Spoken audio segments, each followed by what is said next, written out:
मित्रों, अत्यंत दुखद समाचार आज प्राप्त हुआ है समाचार के माध्यम से कि अपने देश के एक युवा कलाकार, युवा अभिनेता सुशांत सिंह राजपूत जी अब हमारे बीच नहीं रहे। इसके लिए मैं दिल से उनके लिए गहरा शोक व्यक्त करता हूँ। मित्रों, मेरे सब्सक्राइबर, मेरे जानने वाले और मेरे मन में खुद ही ऐसा प्रश्न उठ रहा है कि आखिर स्वर्गीय सुशांत जी ने ऐसा कदम क्यों उठाया। इसके लिए हमने सुशांत सिंह के बर्थ चार्ट को स्टडी किया और ज़रूरी समझा कि इस स्टडी को आप सबके समक्ष रखा जाए एक वीडियो के माध्यम से और उसका तथ्य और उनका सत्य आप सबके सम्मुख भी सामने उजागर हो। मित्रों, मैं सर्वेश के सरवानी आज आप सबके सम्मुख उनके बर्थ चार्ट का एक स्टडी सामने रखूंगा। मित्रों, एक बात और मैं कहना चाहूँगा यहाँ कि इनके लास्ट इंस्टाग्राम के पोस्ट के अनुसार कुछ लोगों ने कयास लगाना शुरू कर दिया है कि इनकी माँ की कुछ साल पूर्व निधन जो हुआ था उसका इनको गहरा शोक था और जिसकी वजह से इन्होंने ऐसा कोई कदम उठाया है। इसके साथ साथ हम इनकी आर्थिक स्थिति, व्यवहारिक स्थिति, सामाजिक स्थिति, मानसिक स्थिति और इनके इमोशन और इनकी हेल्थ की स्थिति का भी विश्लेषण इस वीडियो में करेंगे उनके बर्थ चार्ट के माध्यम से। तो मित्रों, आइए शुरू करते हैं स्वर्गीय सुशांत सिंह राजपूत के बर्थ चार्ट के विश्लेषण से। तो सबसे पहले हम बात कर लेते हैं इनके हेल्थ के बारे में। तो इनका बर्थ चार्ट कि अगर हम लग्न देखें और लग्नेश देखें तो दोनों ही अत्यधिक मजबूत स्थिति में हैं। तो इसलिए इनको हेल्थ की कोई ऐसी शारीरिक समस्या नहीं दिखती है। मित्रों, इनकी कुंडली मेष लग्न की कुंडली बनती है। यदि एरीज साइन और मेष लग्न के बारे में आप सभी कुछ और अधिक जानना चाहते हैं तो ऊपर आई बटन पर क्लिक करके मेष राशि से जुड़ी हुई मेरी वीडियो देख सकते हैं। सुशांत जी के लग्न जो कि मेष लग्न है और लग्न इनका पूर्वाषाढ़ा नक्षत्र में है। लग्न के स्वामी मंगल ग्रह बनते हैं जो कि सप्तम भाव में विराजमान हैं और अपनी सप्तम दृष्टि से लग्न को मजबूती प्रदान कर रहे हैं। इस दृष्टि से इनका लग्न काफ़ी प्रभावी है और जिसका प्रभाव हम सभी ने इनके अभिनय के रूप में इनकी फिल्मों में देखा है। और लग्नपति के साथ बैठे हैं केतु।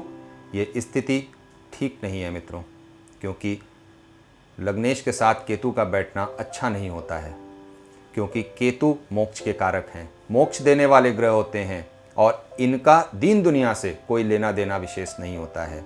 जबकि एरीज साइन की बात की जाए तो सबसे ऊर्जावान, हाईली एनर्जेटिक और एनर्जी से भरपूर ऐसे लोग होते हैं। ये सभी बातें इस राशि के व्यक्तियों में देखने को मिलती हैं और यही प्रथम भाव पर राहु विराजमान है। राहु ग्रह जो कि व्यक्ति को अत्यंत मिस्टीरियस पर्सन बनाते हैं, कलाकार बनाते हैं और ऐसे व्यक्ति बनाते हैं जिसे समझ पाना बड़ा मुश्किल का काम हो जाता है। इसलिए इन्हें भी लोग समझ नहीं पाए। जितना ये हंसमुख दिखते थे, जितना ये प्रसन्न दिखाई देते थे, वास्तव में उतना ही अंदर से ये गंभीर थे। नाटक के रंगमंच से उन्होंने फिल्म का रंगमंच का सफ़र बहुत कम समय में तय किया और बहुत अच्छी सफलता पाई। इसका ये मतलब नहीं है कि अंदर से ये उतने ही प्रसन्न थे जितने हमें दिखाई देते थे, क्योंकि ये एक हाईली इमोशनल व्यक्ति थे। राशि की बात की जाए तो इनकी वृषभ राशि है और दूसरे भाव में चंद्रमा जो कि चौथे भाव के स्वामी हैं, दूसरे भाव में ही विराजमान हैं, जो इनको अपने घर परिवार के प्रति काफ़ी इमोशन बनाती है। आर्थिक दृष्टि से देखें तो सूर्य पांचवें भाव के स्वामी 10वें भाव में जाकर के विराजमान हैं, जो कि इनके आर्ट से, इनके इंटेलिजेंस से, इनके कार्य क्षेत्र की बात पर अपनी मुहर लगाते हैं और उन्होंने इस क्षेत्र में अच्छा कार्य किया है।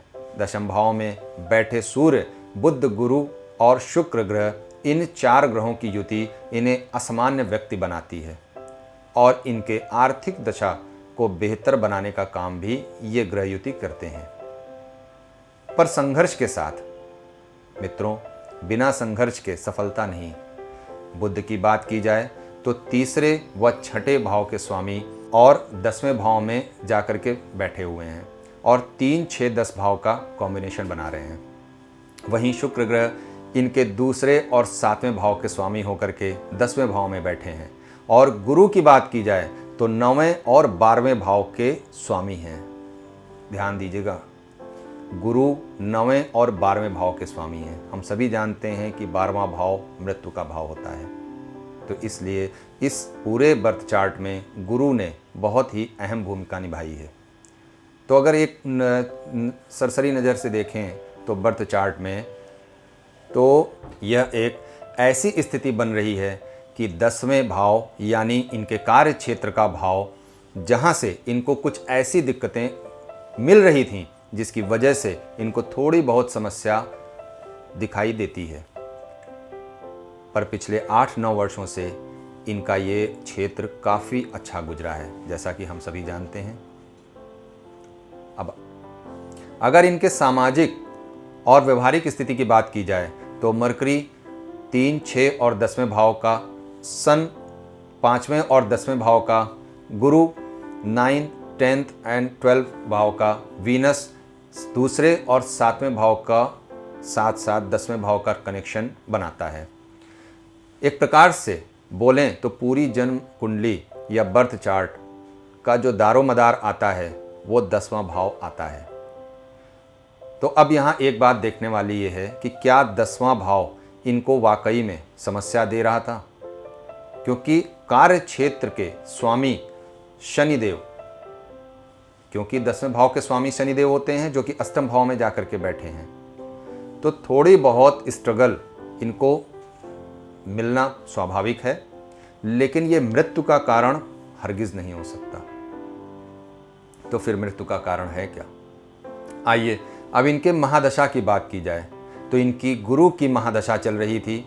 गुरु में ही गुरु का अंतरा चल रहा है कि गुरु जो बैठे हैं वो मंगल के नक्षत्र में बैठे हैं और मंगल 1, 7, 8 का कनेक्शन बना रहे हैं और मंगल गुरु के नक्षत्र में बैठे हैं, तो जाहिर सी बात है मंगल और गुरु का नक्षत्रों के द्वारा आपसी संबंध बनता है और मंगल से कनेक्ट होने की वजह से गुरु मंगल के साथ साथ केतु का भी संबंध बनता दिखता है और हम सभी जानते हैं कि केतु सुसाइड का एक बहुत बड़ा कारण बनते हैं। और अगर ट्रांजिट की पोजीशन देखी जाए तो मकर राशि में ही गुरु इस वक्त ट्रांजिट भी कर रहे हैं और शनि के साथ युति भी बना करके रखी हुई है। अब ये शनि और गुरु की युति तो कई महीनों से चल रही है, तो फिर सवाल ये उठता है कि क्या इसी समय ऐसा कदम इन्होंने क्यों उठाया? तो जाहिर सी बात है कि राहु का प्रत्यंतर दशा इनको अप्रैल के महीने में लगा और उसी समय से लॉकडाउन का पीरियड भी चल रहा था।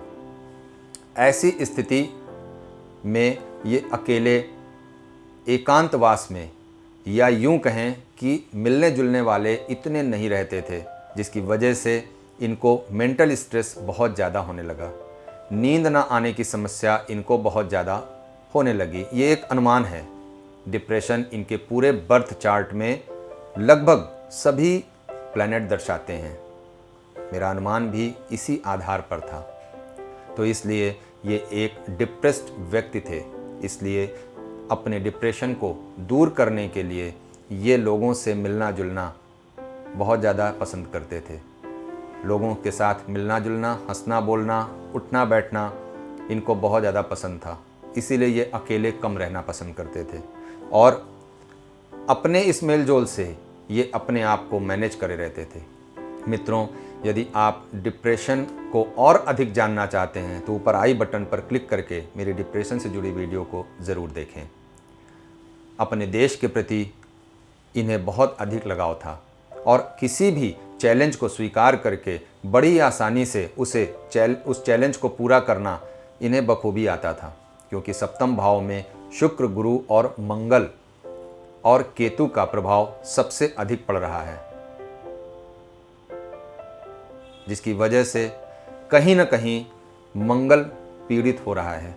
और मंगल चूंकि लग्नेश है, इसलिए लग्न भी कहीं न कहीं पीड़ित हो रहा है। और ऐसी स्थिति में इनकी सुसाइड का जो मूल कारण निकल कर सामने आता है वो सप्तम भाव आता है। और हम सभी जानते हैं कि सप्तम भाव जो चीज़ों को दर्शाता है वो पार्टनरशिप है, मैरिज का भाव है, या फिर जो है पार्टनर हो, स्पाउस हो, दाम्पत्य सुख हो, वैवाहिक जीवन हो, इन सभी को सप्तम भाव दर्शाता है। तो अब इनका विवाह तो हुआ नहीं था, इसलिए इनके वैवाहिक जीवन से जुड़ी हुई समस्याएं तो इनको हरगिज नहीं है। तो फिर क्या गर्लफ्रेंड या इससे जुड़ा कोई मुद्दा हो सकता है? तो जाहिर सी बात है, हो सकता है। एक सवाल और उत्पन्न होता है कि कहीं ये किसी भी प्रकार की कोई साजिश तो नहीं है या मर्डर तो नहीं है। तो इनको बर्थ चार्ट्स को अगर स्टडी करें तो ऐसा बिल्कुल नज़र नहीं आता है कि यह कोई एक चाल हो या मर्डर हो। ये काफ़ी एग्रेसिव पर्सनालिटी के व्यक्ति थे, और जब ये अपने गुस्से को, क्रोध को बाहर नहीं निकाल पा रहे, तो ऐसी स्थिति में ये एंग्जाइटी और डिप्रेशन जैसी मानसिक समस्या की पीड़ा से गुजर रहे थे। अब क्योंकि ये एक एरीज एसेंडेंट की बर्थ चार्ट है, ऐसे में इनको अगर कोई काम न दिया जाए और सिर्फ घर में ही ऐसे ही बिठा दिया जाए तो ये एक भयानक कदम उठा सकते हैं, क्योंकि एरीज एसेंडेंट के व्यक्ति खाली नहीं बैठ सकते, उन्हें कोई ना कोई काम जरूर चाहिए। इसलिए इसे सुसाइड ही कह सकते हैं, क्योंकि इनका बर्थ चार्ट ये शो कर रहा है कि ये काफ़ी एग्रेसिव पर्सनालिटी के व्यक्ति थे, रिएक्शन भी काफ़ी क्विक रहता था। इसलिए इनके कुछ ऐसे व्यक्ति जो इनके साथ काम करने वाले हों या इनका कोई पार्टनरशिप में काम करने वाले हों, ऐसे व्यक्तियों से इनकी कोई दुश्मनी या समस्या हो सकती है। उससे ये इनकार नहीं किया जा सकता है, क्योंकि इनका नेचर एक डोमिनेटिंग नेचर था, काफ़ी गुस्से वाला स्वभाव था। इसलिए हर किसी से पंगा लेने में ये कभी भी सोचते नहीं थे। किसका परिणाम क्या होगा, इनका सोचना ये था कि जो होगा देखा जाएगा। मित्रों, इस सुसाइड का मुख्य कारण सप्तम भाव और डिप्रेशन, एंग्जाइटी यानी कि एक मानसिक समस्या उभर करके सामने आती है, जिसका उपाय मेडिकल के क्षेत्र में ना के बराबर है। इसलिए ऐसे समस्याओं को दूर करने के लिए एस्ट्रोलॉजी आपको काफ़ी हद तक मदद कर सकती है। यदि आप में से कोई भी व्यक्ति ऐसी समस्याओं से गुजर रहे हों तो एक अच्छे एस्ट्रोलॉजर की हेल्प ले करके आप इन समस्याओं से अपने आप को दूर कर सकते हैं। नदी की धारा अपने प्रवाह के साथ समुद्र की ओर बहती है। एक व्यक्ति जो नदी की धारा के साथ बैठ करके आगे बढ़े, ये एक अच्छा कदम होगा। किंतु वहीं दूसरा व्यक्ति नदी की धारा के विपरीत चलने का अनावश्यक प्रयत्न करे तो जाहिर सी बात है, डिप्रेशन और एंग्जाइटी या किसी दूसरी मानसिक समस्या से वो व्यक्ति ग्रसित हो जाएगा। एक अच्छा एस्ट्रोलॉजर आपको नदी की धारा के साथ चलने का मार्ग प्रशस्त कर सकता है। मित्रों, किसी का भी जीवन एक अनमोल जीवन होता है। जीवन अनमोल है, उसे यूं ही व्यर्थ में न जाया करें। समस्याएं आती हैं पर उसका निदान भी साथ लेकर के आती हैं। इसलिए छोटी छोटी समस्याओं से डर करके, घबरा करके ऐसे गलत कदम बिल्कुल न उठाएं। अपने कदम सही दिशा की ओर बढ़ाएं। इंटरनेट के माध्यम से जो कुंडली और डेट ऑफ बर्थ जो डाटा हमें मिला है, उसी के आधार पर हमने आज का विश्लेषण किया है। यदि उनमें कोई परिवर्तन होता है तो स्वाभाविक है कि परिणाम भी बदल सकते हैं। आशा करता हूँ कि आप सभी को आज का कार्यक्रम पसंद आया होगा। अपने सुझाव हमें कमेंट के माध्यम से ज़रूर दें। धन्यवाद मित्रों।